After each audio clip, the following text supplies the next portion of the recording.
Hey guys, a little intro to my intro, because that's just how I roll, and I feel like I need to articulate some things before moving into this episode, which I believe is somewhat significant for my life personally, maybe not to others.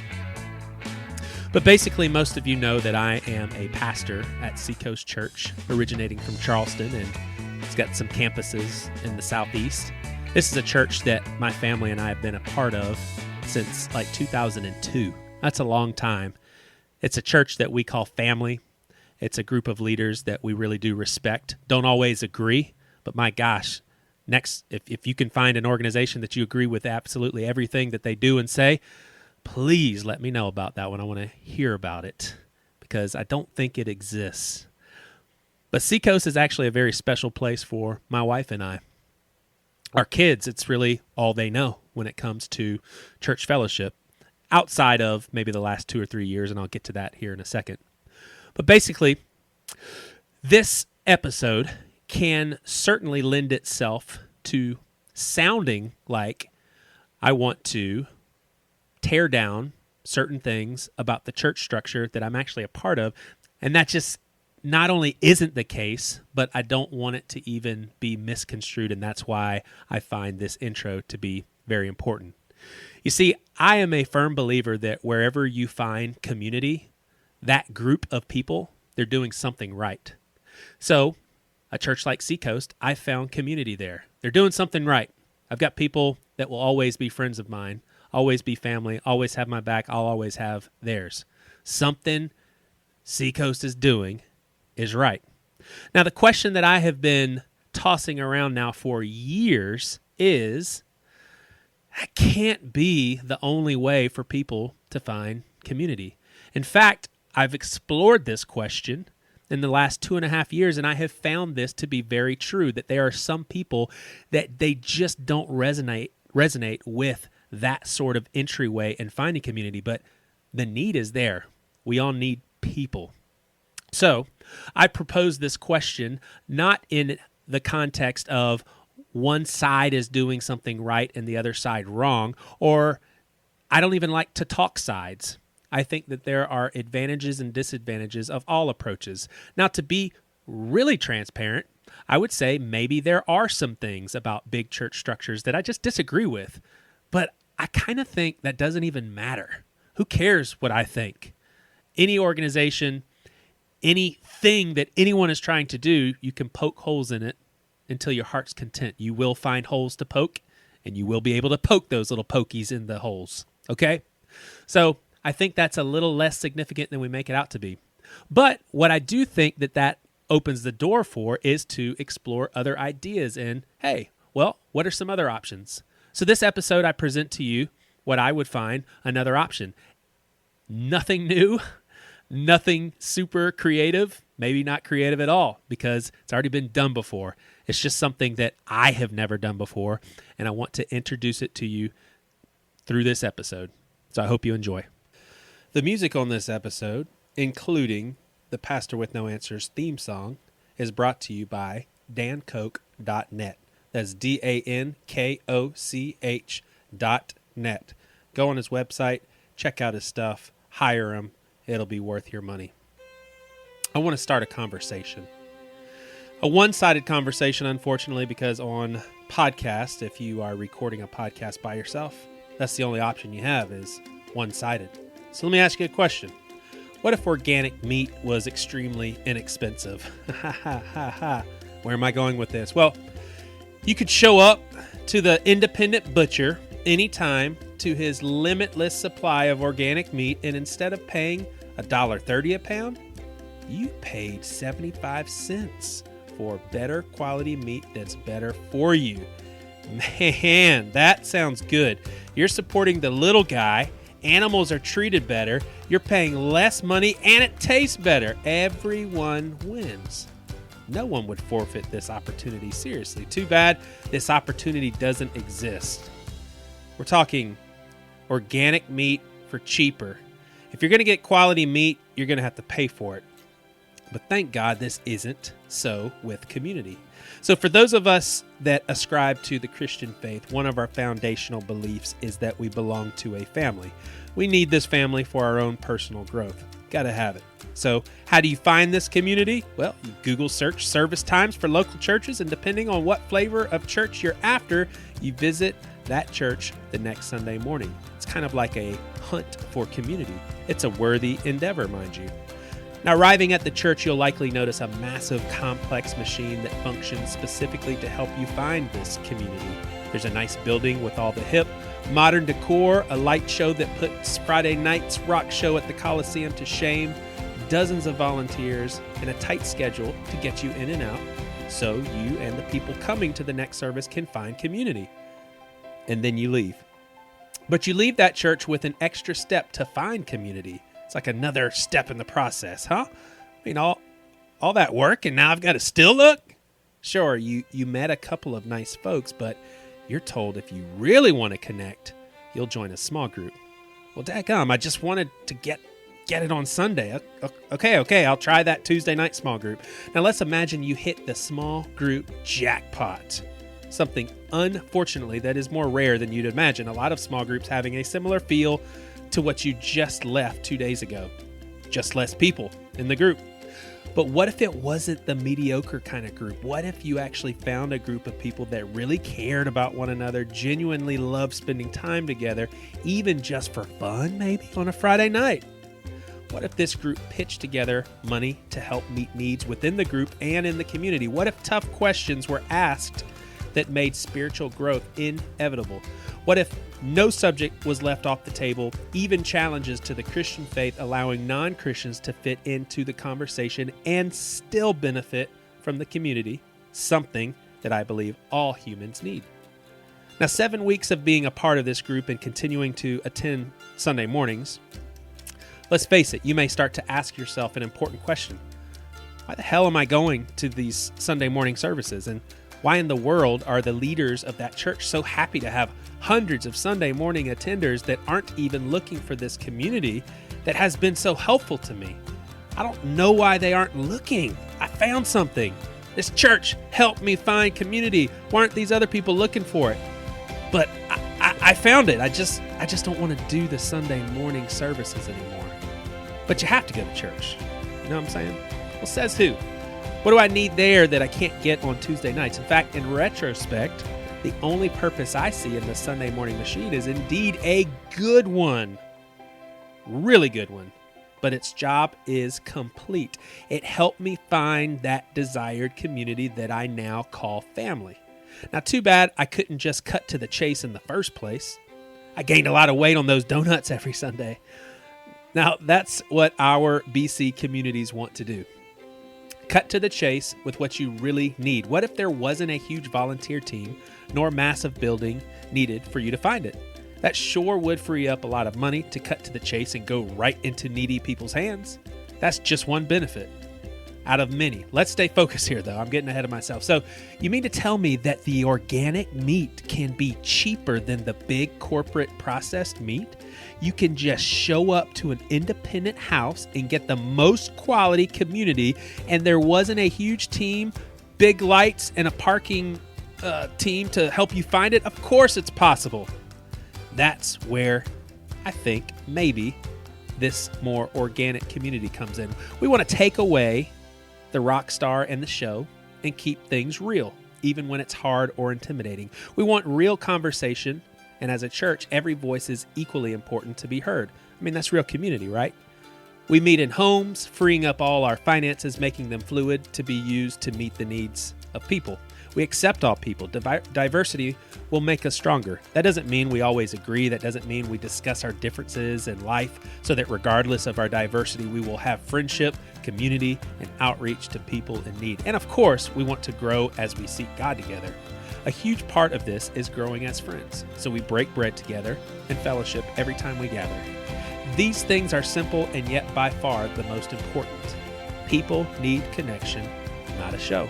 And let's not forget, we aren't doing anything unique that hasn't been done before. There's been healthy community since the beginning of time.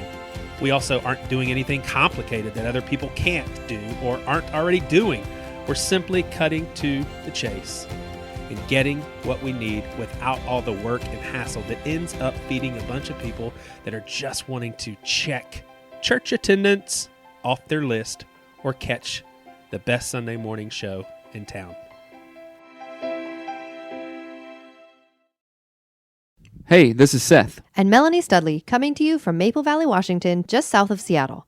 We are officially inviting you to come and be a part of the new BC House Church. Make yourself at home, eat, drink, and be merry. We are inviting folks of all walks, no one excluded, into a community that strives to take care of one another, learn from each other, and meet a need or two in the community. If you want to learn more or ask us questions, just shoot us an email at tsethstudley@gmail.com. That's tsethstudley@gmail.com. And let's figure this thing out, okay? Peace. All right, well, this is the Pastor with No Answers, and we got a pretty cool episode, at least I think so, because y'all may have heard a little bit about this, but we're actually going to experiment with some house churches, one in Seattle and one in Tampa. And so we got a little information for you about that at the end of this episode, how to get in contact with those people and how we're going to roll this out. But we thought it would be appropriate just for a few people from the little house church in Charleston to just kind of talk and reflect and, just, what are you laughing at? Talk and reflect. Yeah. And you have a sick voice. I'm sorry. I have my sick froggy voice. So we have Priscilla on here, who is a familiar voice. We got Ryan on here, who is an older voice that you haven't heard from in a while. And then you have Emily, a new friend of Pastor with No Answers, because you guys are hearing from her for the first time. I think her husband's been on here before, but it's the first time with Emily. So Emily, welcome. Good to have you. Thank you. So I'm really good with keeping up with time, but for some reason I cannot remember when we officially started this thing. Has it been like 2 years? We've been meeting for 2 years? I was like August of 2006. 2006? 2016. I was like, oh man, I really... No, there's a 6. Where were we? There's a 6 at the end. Gotcha. So yeah, I want to kind of hear where we're all at with it. How excited we are about it, or how bored we are with it, or how well we think things are going, or how horrible we think things are going. But I thought a good start would be with Emily, given that when we started this thing, I remember John heard about it on Bad Christian, and him and I had lunch.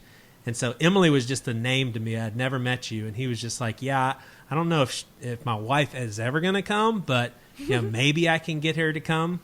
And where were you at that time, not physically, but like mentally, when it comes to the church, and what was like your hesitation? What was your expectation? Just kind of walk us through hearing about it up until the point of coming for the first time, and then your drive home with John after that first night. I am really curious because we've never really talked about this. I grew up the sound guy's daughter. Everybody knew my dad. Yeah. We were probably a lot like your kids. I was the oldest of family of 4. Everybody knows Dave Hicks. If you are in a church in Southern California, my father has probably either played in your band or done sound for one of your events. And so I grew up in the church. It was like the only place I ever felt comfortable. And then when I turned 18, I started drinking. And drugs and alcohol became my god. Yeah. And so I really hated the church. My last couple experiences were a friend of the family. I don't want to call her a phony now, but when I first came, I would have called her an absolute phony. She would, every time she would see me, she would pray in tongues over me. I'd be like, okay, back the f*** off, bitch. Did she say hi I just first? Can't do it. Did she say She'd be hi? like, oh, can I pray for you? And my sister and I used to have this joke that it's not gossip if you're praying for somebody. And I'd be like, you can say whatever you need to say, but I'm just going to stay out of it. That's between you and God. So, and then, she'd do the whole laying of hands and the yada, yada, yada. So I was real uncomfortable. For a short time, I was also a youth pastor. And then I started drinking and smoking, and then got one of the kids. With the kids? No, only one of them. I got one of them high for the first time. And Are you serious? I am serious. I was about you. I didn't know you were Yeah, a I'm youth like pastor. Oh my gosh. well, like a helper, not like pastor, like a helper. You Because you sure went above and beyond that call of duty to help. So like youth group ended after high school, and I was like, well, what the do I do? I go volunteer in the youth group.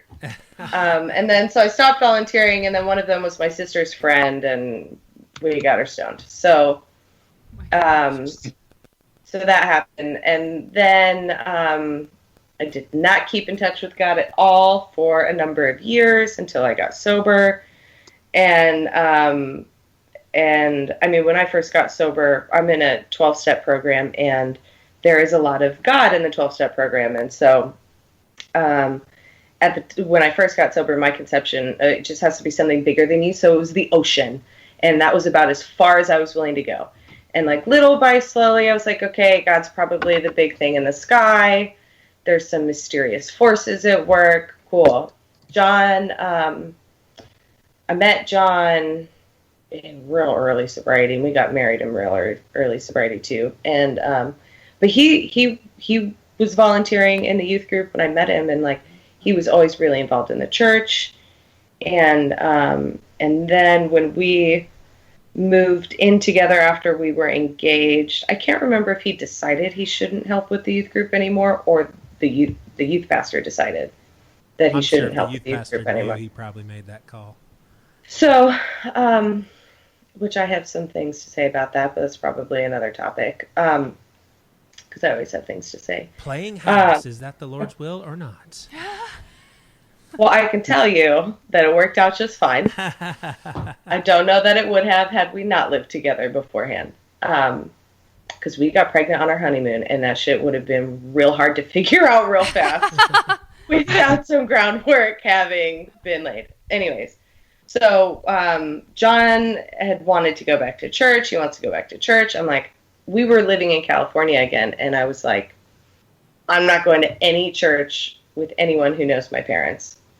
And, you know, at the time we were still keeping in touch with our old youth pastor, who, funny enough, introduced us and then married us. Super stellar man, just like one of the best human beings on the planet. And so we went to a few services at his church when we were in California, and then I stopped practicing the principles of my 12-step program and kind of dug myself into a cave emotionally. Yeah. I didn't talk to people. I was a new mom. Was going through all kinds of stuff in my head, and it was all just up in my head because I was alone at home with small children. Yeah. And that made me a little crazy too. Oh yeah. Yeah, I was like with kids. That shit crazy. Yeah, it's so hard. It's unbelievably hard. So when John consumes media by listening to things like podcasts and videos, I don't. So I don't know that I've listened to more than 1 or 2 episodes of your podcast. Mm-hmm. Mostly like important ones that John had pointed out. But so when John was like, oh, Joey from Bad Christian and Pastor with No Answers, like, of course, he's starting a church. And I was like, cool. That's cool. It's like, I'm going to go get lunch. And I was like, that dude's going to get lunch with you? like he must he was not a be that fan. big a celebrity. He was a fan. Big of a deal. I also couldn't tell you any, you know, actors or actresses or directors. I just don't consume media by watching or listening. I just don't. Mm-hmm. I like to read, and I like to do. So at the time, I mean, I was mostly just angry. We were going through some like real tough stuff with his parents and with one of my siblings. I was just angry, and I was really apathetic to the idea of going back to a church. But John really wanted to go to church, house church, with a dude that had a podcast called Pastor with No Answers and Bad Christian. Sounded like a happy medium. Like, okay, I'll show up. Yeah. And so we came, And it was real awkward because I was not willing to connect with humans at that point in my life, period. Anyone. And so I just kind of like stayed back and like watched the first time. And I do remember, though, at the end of, like, we all went into that clubhouse. And at the end, I think you were like, does anybody have any other questions? I was like, hold on. Am I going to be the only person in this room who isn't like, fuck yeah, Jesus? Because that makes me really uncomfortable if I'm going to be the odd one out. Because I don't feel that way right now. Yeah. And Shane was actually like, I'm so excited for you. And I was like, oh my God, I'm not coming back.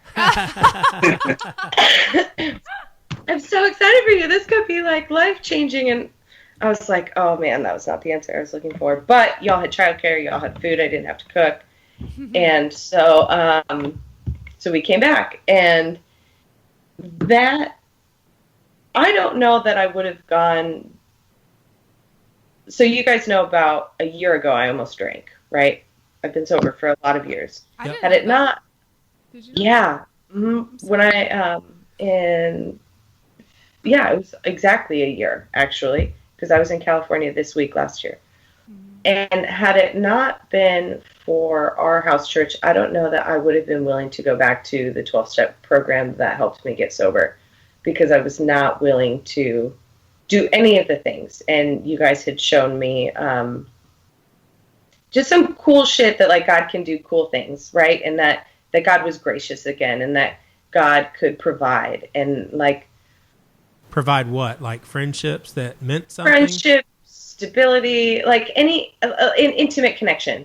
And when and how did you get to the point where there was some trust being built? Because obviously that first night you were very guarded, wanted to just watch, and you didn't leave thinking, oh man, I just found community. So like Right. you came back probably, like you said, because I remember it was a the time moment. where the kids could go upstairs and you could be an adult and hang out with adults. So when did you start piecing it together like, this may amount to something in my life? It was Maggie. Yeah. It was Maggie. So I'm like a real sensitive person. Like I'm like an empath, right? And so I knew Maggie was having a bad day, but I didn't know her well enough to say anything. And so I just asked her if she wanted a hug. And it was maybe like the fourth time I had come. And I was standing in your like dining room, and I asked her if she wanted a hug, and she said yes. And I hugged her, and it was like one of those real hugs, like where there's an exchange of energy, like those hugs, right? And she cried, and she said thank you, and I was like, anytime. Yeah. I'm always available for a hug. So you'd be a liar if you never came back, because you told her anytime. But yes, if you she pieced could always out, have a hug. Oh yeah. She knows where my house is now. But that was it. That was the moment that like it like felt like an actual physical connection, that I was like, okay, so I have a friend here. Yeah. And so after that time, was that like motivation, like, if I made this connection with this girl, then maybe since she's comfortable here, maybe I can be comfortable here. I think I'm not trying to put words into your thoughts. I'm just trying to get your thoughts out of your mouth here. For me, it was one by one I connected with the women. Yeah. One by one. And it I didn't necessarily feel, I didn't have a moment where I felt comfortable with the group. Yeah. But one by one I had a connection with the different women in our group, and with them I felt comfortable. So I was like, because it's really easy for me to be the angry lady in the room. I can be that person, and I can talk real loud, and I can say a whole lot of things. But it's hard for me to be open and honest. Yeah. Right? I can be angry and honest, but I didn't start finding real honesty until I had real relationships. Yeah. Yeah. Can I say something about that? You don't ever have to ask permission. Okay, so I do remember when we were in the clubhouse, I feel like you were one of the first people to kind of really open up and share like about yourself. Is that true? Were you one of the first people that did that? Yeah. Joey asked me to be the first, and so I did. Yeah, but so like in the 12-step program that I'm in, like we tell stories all the time. Like we have speaker meetings. So nobody else wanted to do it, so I was like, fuck it, whatever, I'll do it. It's like not a thing. And so but it was a thing. I do feel like that, just how you were and how honest you were with like who you were and where you were coming from, and it didn't seem like you really held a whole lot back. I really feel like it kind of set a precedence. Yeah, I agree. I think your openness, and I hate using all these cheesy words, but openness, rawness, transparency, it did loosen everybody else up. You know, I mean, it did, like Priscilla said, set a precedence of, oh wow, because I think some, you know, you weren't the only new person to the group. So for some people, I would imagine that they came with some church baggage that would have alarmed them from a standpoint of, ooh, someone's going to tell Emily not to say that word anymore or not talk negative about Jesus is coming. And then when that doesn't happen, people are probably like, whoa, maybe this is kind of a safe place just for people to vent and talk about where they are right now at this moment. I don't know. I mean, I have no idea because we haven't had this conversation really with anybody else in the group. I mean, like that could have been an experience for somebody listening. Yeah. I didn't really have anything to lose. Right. Yeah. And so I was, I mean, like I could very well have just not come back. Yeah. And never seen you guys because I live as far away from you guys and still call it the same city as you can. Yeah. I could very easily never see any of you ever again. Yeah. So Ryan, you are, you know, just a little bit of your backdrop. Like most people know that Priscilla and I are, you know, pastor a Seacoast campus, and you came along early on and became super tight friend of ours, you and Michelle. I remember hanging out with you in a cafe, and we were getting to know each other for the first time, and you asked me if you could step outside and smoke. And I think I asked you later, like, were you surprised that I was cool with, like, did you expect me to be like, oh man, your body's the temple of the Holy Spirit, why are you going to smoke? But we had some good conversation, all that stuff. But anyway, all that to say is you actually did find true community in a mega church environment. Now, our campus wasn't mega, you know, that's like 2,000 people, but still in a church environment that you're not necessarily wired up to get all gung-ho about. So kind of walk us through why this Sunday night group instead of just continuing what you're doing on Sunday mornings. I mean, you doing me a favor? Do you feel like it's just something that needs to be experimented with for other people that resonate with like Sunday morning? Like what's been kind of your feel through all of this?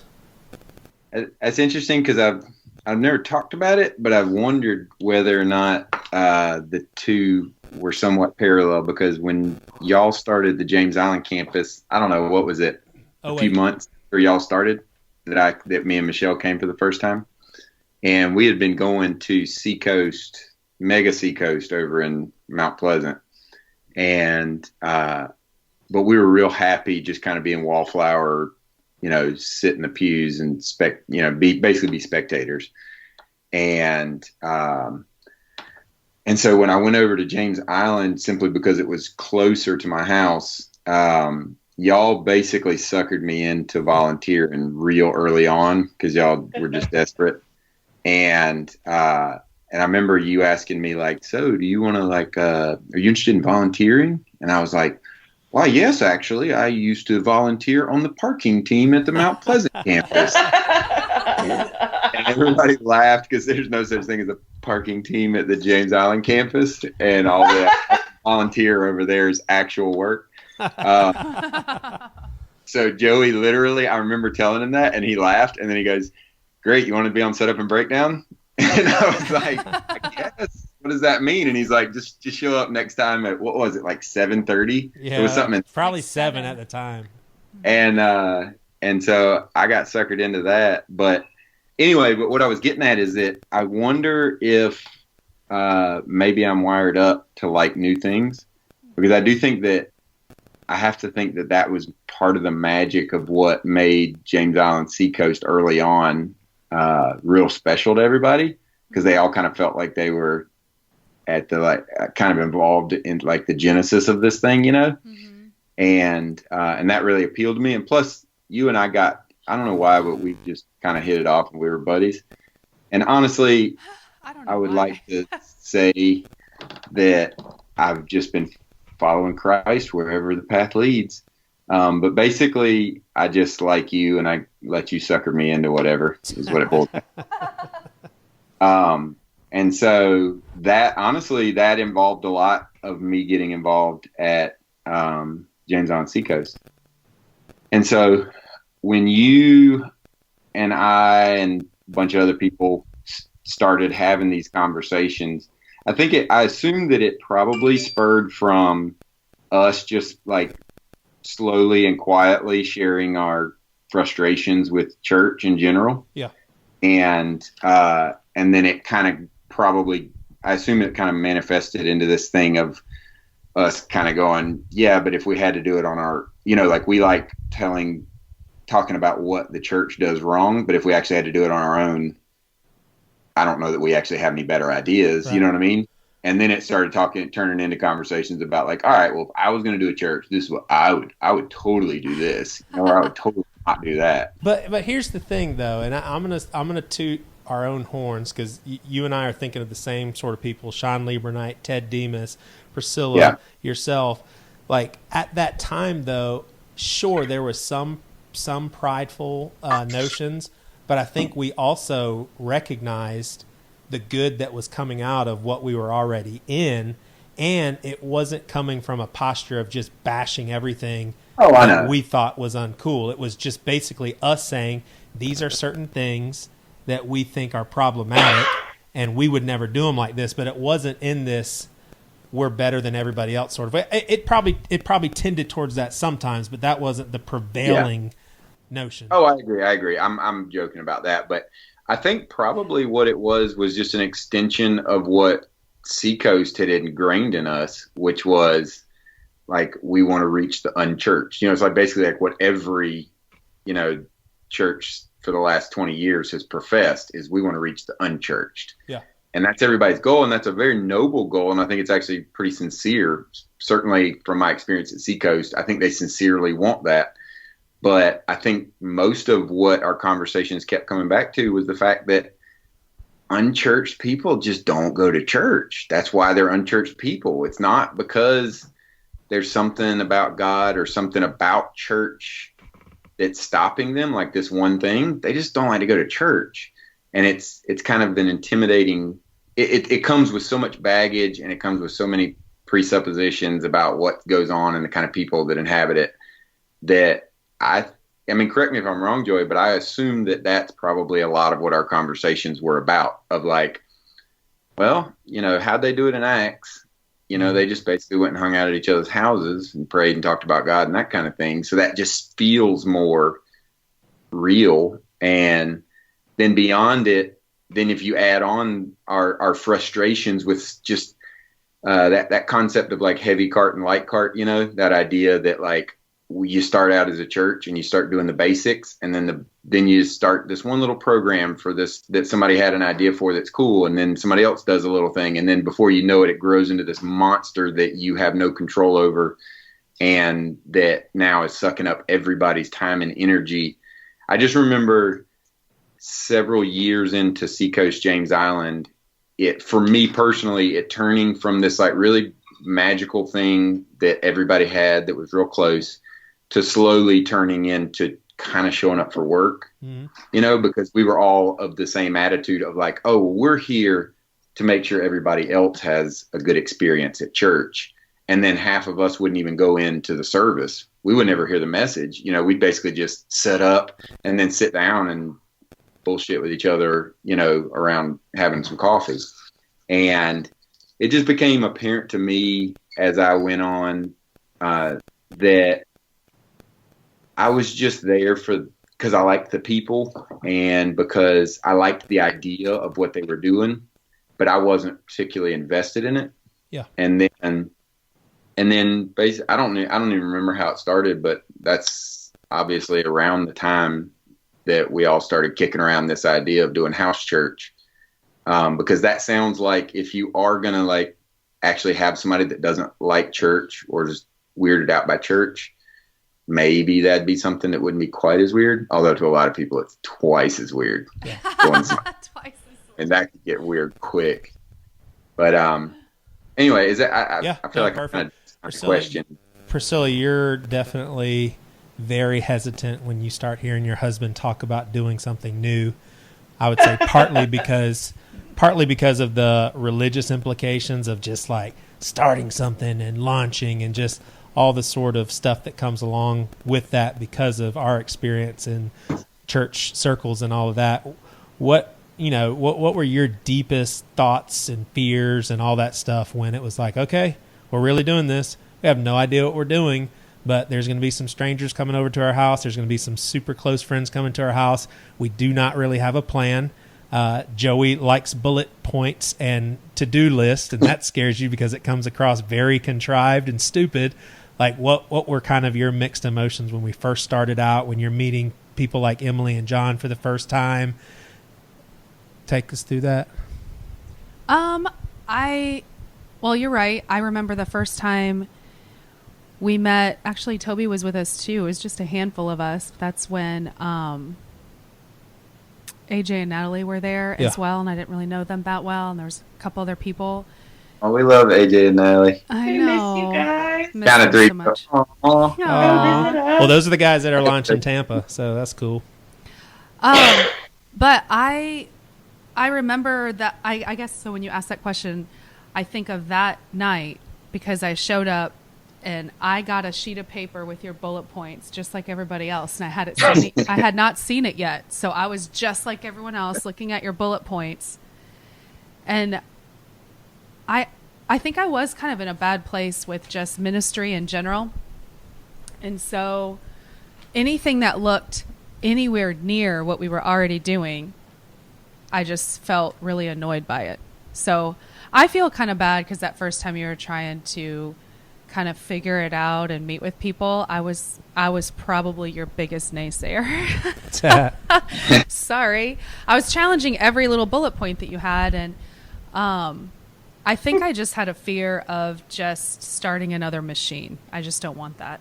So, and it's exhausting starting a big ministry thing, and I was also afraid of having expectations put on me. It was like sort of a thing I was trying not to have, is be expected. You talking about the pastor's wife thing? Yeah, I think so. But no, then when I remember when we had all of y'all over, I think there's something about being in a home, and I just think it's cozier. And well, once you see new people and the opportunity to just chill and like commune with people, literally, all of your defenses fall because you're like, oh, this? Yeah, I can dig this.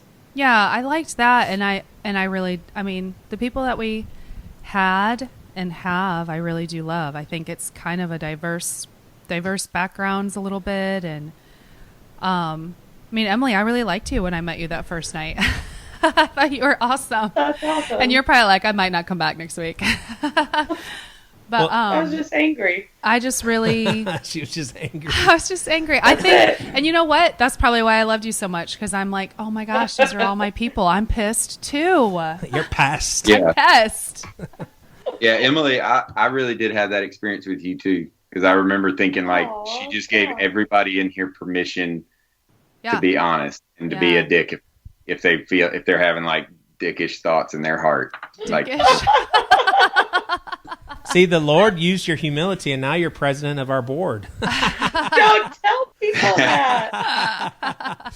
That is a side note. We're not going to get into all the nuts and bolts of this, but a side note is, for us to be a real nonprofit church, we actually had to go through a lot of the legal stuff. So Emily is our president. So she can shut this conversation down anytime she wants to. She can tell us to be quiet. She can boss us around. Emily's in charge. Let me. Well, can I say I am only the president because I was the last person who was going to say, no, I don't want to do it. So all went around in a circle, and I was like, okay, all right, I'll do it. This is what I love about our group, is nobody wants to have any of those titles, which I think is so great.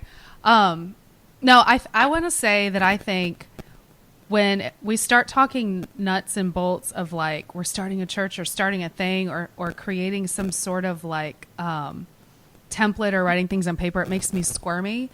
But then to my surprise, I felt like we have had support group the past 2 years, at least for me. I feel like that's what that was.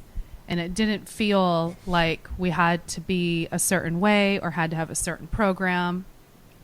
And so I think that's what I was surprised by it, but I loved that. Hey, this is Natalie and AJ coming to you from Tampa, Florida. We want to formally welcome you and open our house to make yourself at home, eat, drink, and be merry. Overtime is a part of the BC House Church Network. We're inviting folks of all walks, no one excluded, into a community that will hopefully do a decent job at taking care of one another, learning from one another, and meeting a need or two in the community.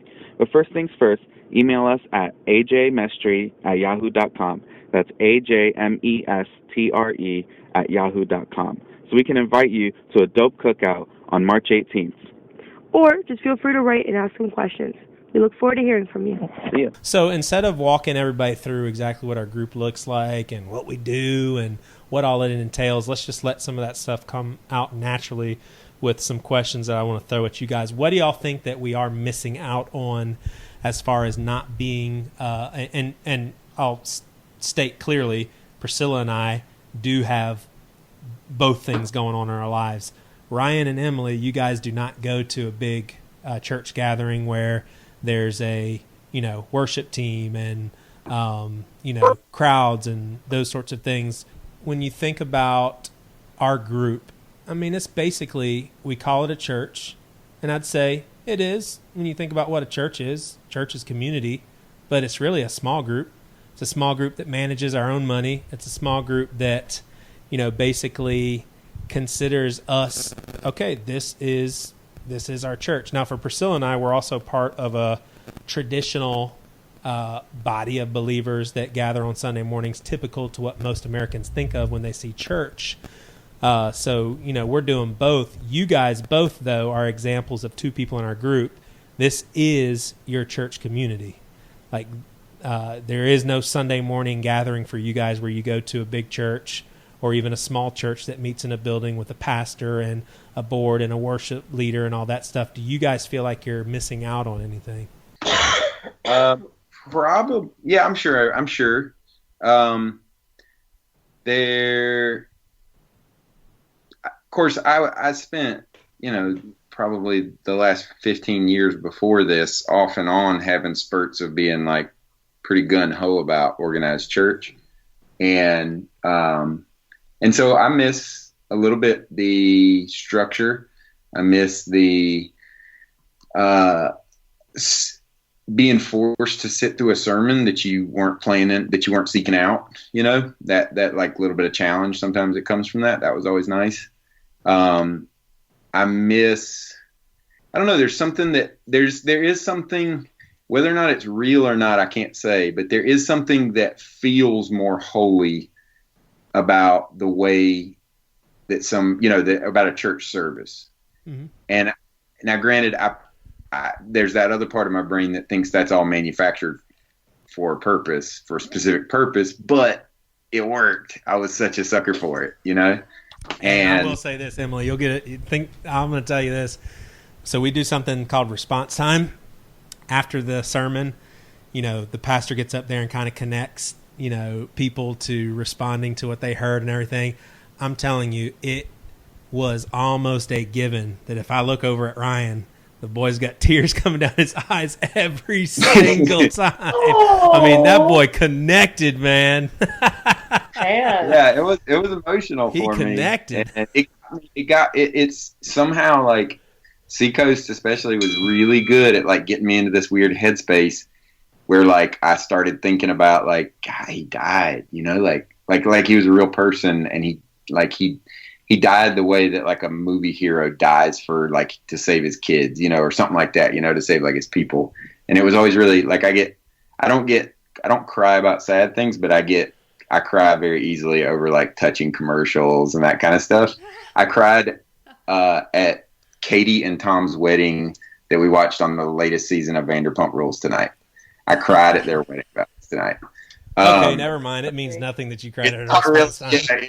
it's really not that magical, but it did get me in that headspace, and that's basically what I'm trying to put my finger on. And the other thing that I would say that is nice about a big church that you're probably not going to be exposed to in a house church is that in a big church, I was forced to do community with people that were very unlike me. And I know Emily just made a gross face, but That's like my worst nightmare. But That's not agree. true. Not anymore. And for a lot of people, that's going to be such a stumbling block for them or a hurdle that they're never going to get to that point. You know, it'll be an obstruction. But for me, I was just, willing enough to go there. And that really was something that was pretty special about my time at Seacoast was getting in a room with a bunch of like conservative Christians, like in the ultra, in the Baptist sense of the word, and really feeling like they were part of like my community and loving them and like really connecting with them, in a real, I'm going to stop at that, in a real way. Yeah. And so that part was really cool. So anyway, there's a few things, nothing's perfect, but I could also say the same thing the other direction, that there's things about this group that I would not be getting at a Seacoast. Yeah. So Emily, you seem to be, I don't miss a thing. This is just I don't. fine. Yeah. I really don't. Well, Okay, walk us through that, because something that we have to realize is there are some people when they hear us talk, I think for some, and push back if y'all disagree, but I think for some people this is like crazy talk. Like, of course we miss out on a bunch of stuff. Like, of course, no. Emily, if you're not doing some of that traditional stuff, you are missing out on a lot of good stuff. So why would you disagree? Well, those people can just be wrong, and that's fine. You can just be wrong, and that's okay. And if that works for you, that works for you. But maybe because I grew up with my father behind the scenes doing all the things, I know I feel real uncomfortable during worship with all the people with their hands in the air. And like, I know for sure that the majority of the time that felt genuine when I was the one raising my hands. But I wonder how much of that was taught. Yeah. Like, this is the thing I'm supposed to do to better connect to God. And it just doesn't do it for me anymore. I don't miss the sermons. I feel like I've only been to a handful of services over the last couple of years, but I swear to God, every single time somebody says something racist or sexist or just f***ed up, and I'm like, I don't need to go. And every single time John and I laugh because he's like, maybe God's just like, no, you don't need to go. And because every single time I walk out there and I'm like, no, I'm leaving. I'm not listening through this. I'm not. Like, I walked out when Stephen Furtick spoke. I was like, this guy, I'm out. And like, when that motherfucker turned the left, was like, we're all going to stand for the word of God because we respect the word of God. And then that asshole kept talking. I was like, I'm not standing for this. I'm going to go hang out in the toddler room. I'm not here for that. Emily, this is why your voice is so important, though, is because you represent a lot of people that feel the same way, and that is okay. Like, in fact, it's more than okay. It should be embraced that what you are describing is what goes on in many traditional worship gatherings. It doesn't make it wrong necessarily. Sure, I think there's wrong stuff that goes on in those gatherings, just like there's wrong stuff that goes on in our little house church gathering. Mm-hmm. But it's okay for somebody to write all that off as something that doesn't resonate with you, I also don't like country music or raw tomatoes, and nobody tries to fight me over it. Right. You just lost your credibility there. Now, one thing I think of, too, is when I was bringing the girls home from their little sports, we were talking about learning a different language. And Rosa and I both really want to learn Spanish, but I've been wanting to learn Spanish for like the last 20 years, and I still haven't learned it. So that shows you my discipline with learning. And we were talking about getting an app or doing this other thing to try to learn and maybe listen to it every day in the car when I'm taking her to gymnastics. And Rosa looked over at me and she's like, Mom, I think I just need to go to a class where someone's making me learn it.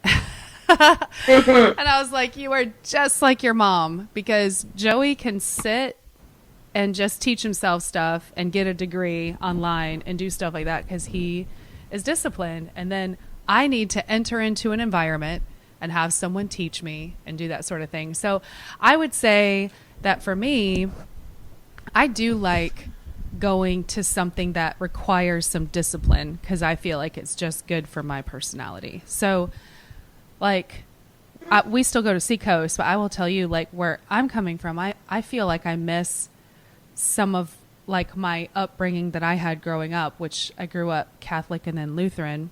So I miss some of that, like just reading the same, like the Apostles' Creed, or not reading it, just having it memorized and doing a lot of the same liturgy and stuff like that.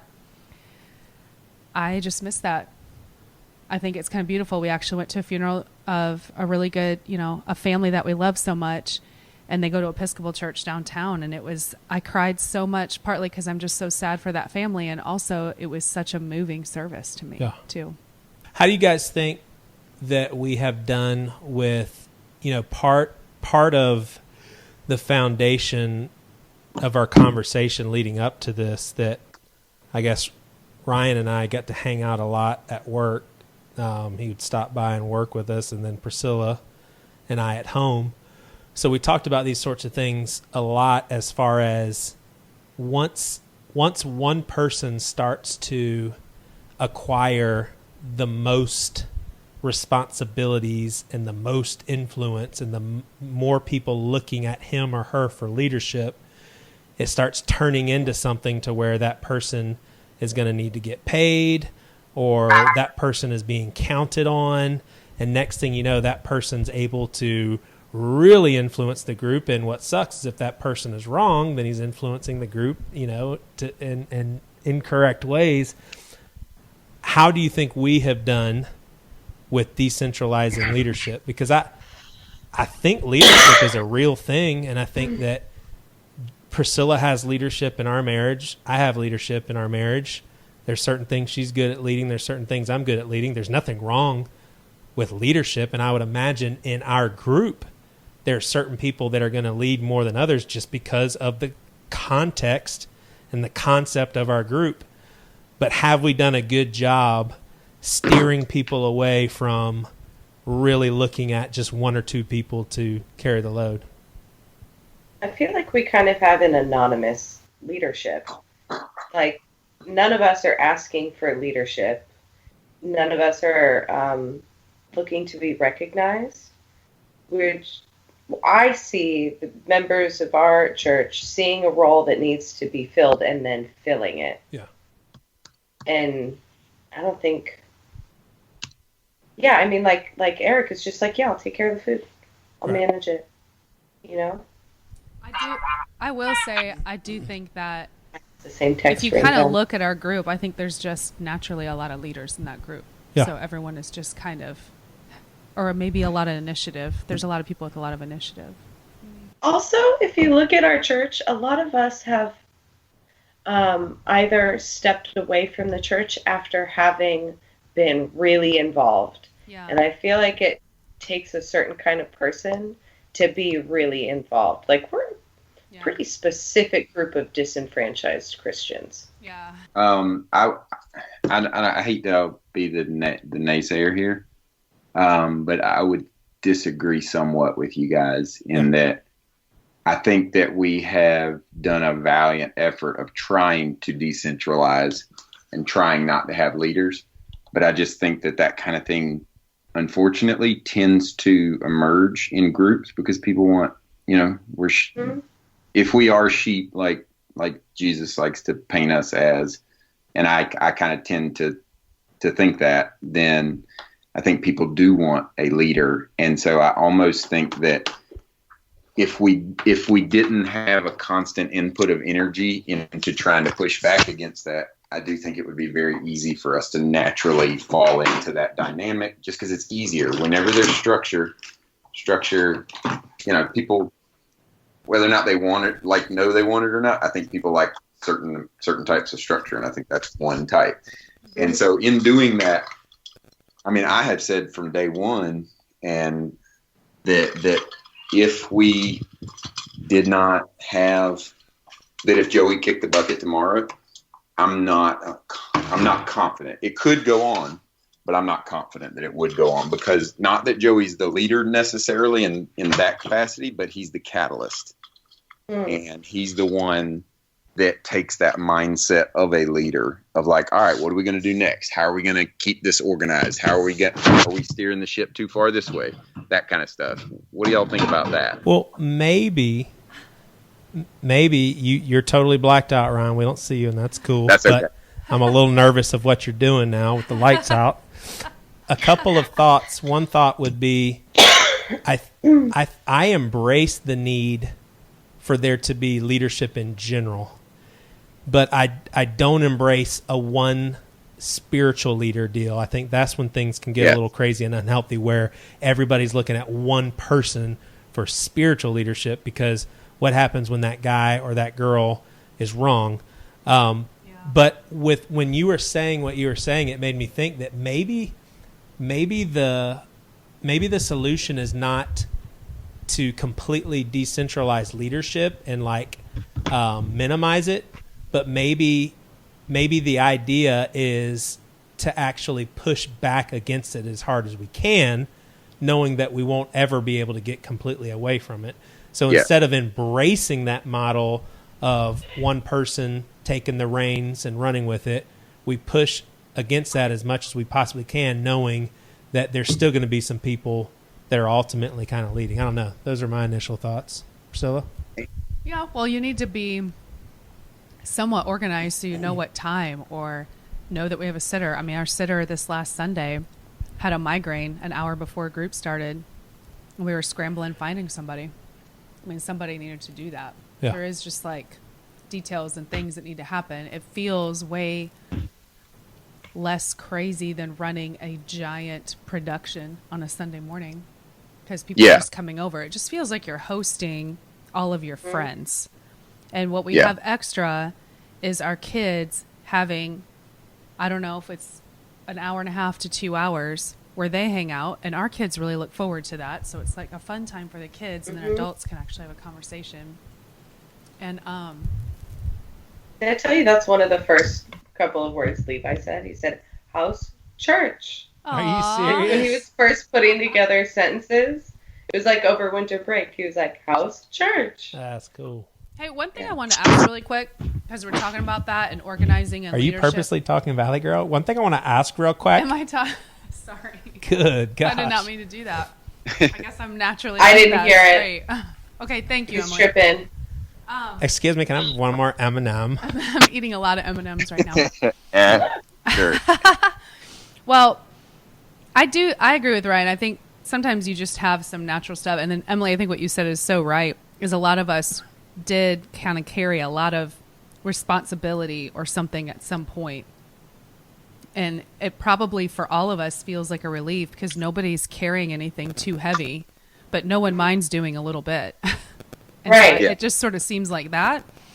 And then what I was going to say is when we were at the Bad Christian Conference, I had a good handful of people that asked me about how to handle children and what to teach them when we're having house church and that sort of thing. And it kind of took me by surprise a little bit. I think it was a really good question, so it's not anything I thought was a bad question, but I think I have such an aversion to doing exactly church, but only in the house. And so I really haven't even thought a whole lot about what our kids are learning, because to me, I think it's okay that they're hanging out. But I don't know. I think, remember when we talked about that a little bit as far as indoctrinating our kids and teaching them certain things when they're really little? And I don't know why I'm bringing that up, because I really don't have a whole big point other than to say I think that that's something that kind of morphs and grows with whatever group you have gathered. And like whatever everyone's comfortable with. Well, I think the idea is that's not something you have to have figured out beforehand.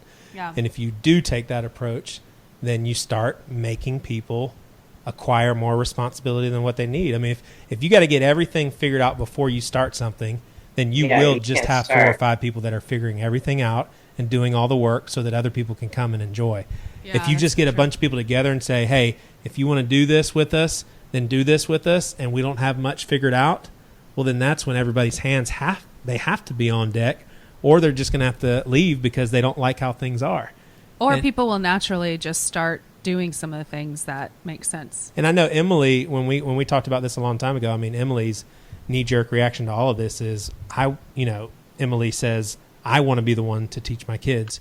And I think that's a pretty valid point too. Now, that doesn't mean that I don't think that if someone stepped up in our group and said, hey, let me, once or twice a month, let me walk the kids through a Bible study, I think most of us have a level I'd of want to know trust which to where Bible we'd be cool verses. with it. Emily's going to review that before that is Yeah. taught. Well, so like Kai, our oldest son, is an old soul, and I don't know that we've ever told him anything was true or false, right? And he has his own ideas and beliefs about God. Mhm. Like Kai believes in reincarnation, and nobody's ever told him about that, or that was right or that was wrong. Like he, a couple months ago, was like, Mom, when people die, they get born into a new family. I was like, oh, how do you know that? He's like, I just know. Huh. It's like, okay. And that's a truth for him. And I don't want anyone to tell him that's wrong. Yeah, and what if there's some spiritual truth to that? Yeah. I mean, what if he's rebirthed into God's family? Or or a frog maybe family. it's fucking reincarnation.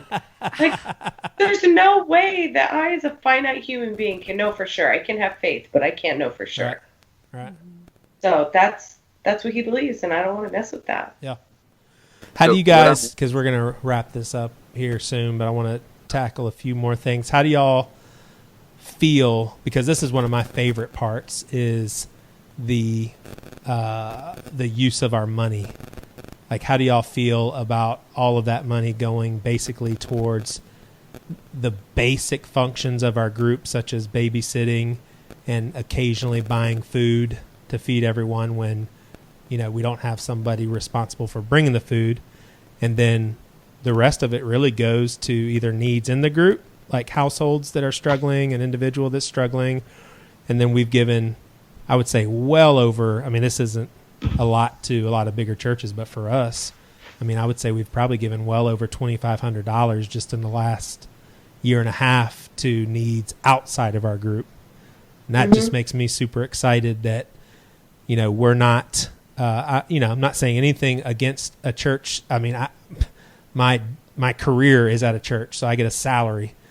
So there's no way I can be totally anti that. I'm not. But I do like the idea that we're not having to pay for overhead. We're not having to pay for a building. We're not having to pay for a salary. And I do think that is a huge perk and a huge strength of doing this sort of model. Now, the flip side of that is we're probably never going to get to the point where we can give $250,000 to a country that just suffered a tsunami like Seacoast is able to do. So that's a win for them that we won't ever be able to do. But what do y'all think about the money? Like, is that a goal? Is that a thing that we want to do? Give $250,000 to tsunami victims? I know, but what you have to do to get $250,000, Right. like why is $250,000 to tsunami victims more important than fixing the single mom's roof after Sure. a hurricane? Yep. I mean, there's more zeros at the end. Right. It's essentially the same thing. Yeah. I will say, I can tell y'all, we'll do a little bit of transparency right quick, because I just pulled up our financials for 2017, which was our first full year. Yeah. And now, granted, we came into 2018 with a balance of roughly, I think, $3,000 that had not been spent. But we spent an average of 20% on feeding everybody. Yeah. We spent 15% on childcare, 5% on miscellaneous, 15% on legal expenses, but that's just the first year because we had to spend a bunch of money to do it's a our one and done. And then we spent a total of roughly 45% on charity. Is there a On is there a sum number that you have? What does that 45% represent? Yeah.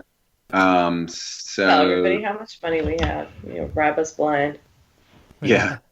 I probably should. Oh, okay, so we took in $10,700, and so that would mean that we gave away roughly $45,000 to $5,000. Sweet. So that's way more than I even thought. Charity.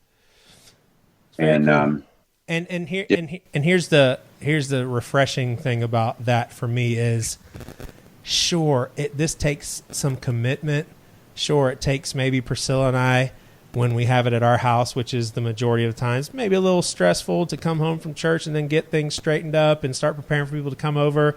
But then there's other people rounding up for babysitters. There's other people rounding up for food. You got people that are working on some legal stuff. But bottom line is, it's all the very basic stuff that you need to do just to have a little bit of organization within the community. It's not like we're busting our tails for for a bunch of people to come and just, watch a production, which, again, I'm not saying that model is totally wrong either. I just think that this is also very refreshing, and I think it would probably be responded to in a very refreshing way for many people. About the money and like the tsunami victims, I just, like, if my family had a need and I was a member of Seacoast, I couldn't ask Seacoast for $500 to fix my car or get new tires. If, like, my husband just lost his job and we have, used up all of our savings and my car broke down. You could, but it would be a lot of red tape. Yellow tape. Yeah. What color is the tape? I forgot. Red tape, yeah. red tape. Yeah. But, like, with you guys, I can just say, hey, I have a need. Yeah. And every time we as a group say yes to the most that we can. Right. And like $250,000 to tsunami victims sounds really cool, but I need to drive my kids to school. Yeah. Yeah, totally. Yeah, my point about that too is not we suck because we can't do that. More of, wow, that's a cool opportunity that a church like Seacoast has. That's cool. I think, I'm just throwing that number out.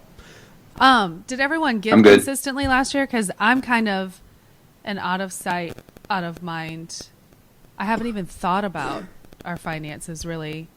And I remember we were in the kitchen and Tara was like, oh gosh, I don't think we've gave in like 3 months. I keep forgetting. Like, are people consistently? Yeah, I would say for the most part, people are consistently giving. Mm-hmm. I would say that probably, I would say that most people, we just picked a number out of thin air that we thought was a reasonable amount to ask people to give. Mm-hmm. And I think that was $50 last year or $75 a month as a family. And I would say for the most part, everybody gave roughly that amount or maybe slightly more. And so, I would say that at least 80% of the people are basically giving that. And so, you could certainly make the argument that Seacoast the megachurch model, is a good way to collect a bunch of money from a bunch of people and be able to do really cool things with it. But I would also argue that I'd be interested to find out if you took that same number of people spread across house churches. I would venture to say that because of the lower overhead and because of the slightly higher accountability that we have had with, as far as just saying, hey, this is kind of expected, that you would actually probably have more. You would be able to generate more generosity and charity out of that. But I might be wrong. Awesome. Well, thank you guys. It's been an enjoyable conversation just to kind of kick back and reflect and talk, maybe laugh a little bit, and watch Ryan try to make weird faces to get us all to laugh. And it's a nice little journey, guys. Are we going to do a follow-up episode when this whole thing goes down in flames?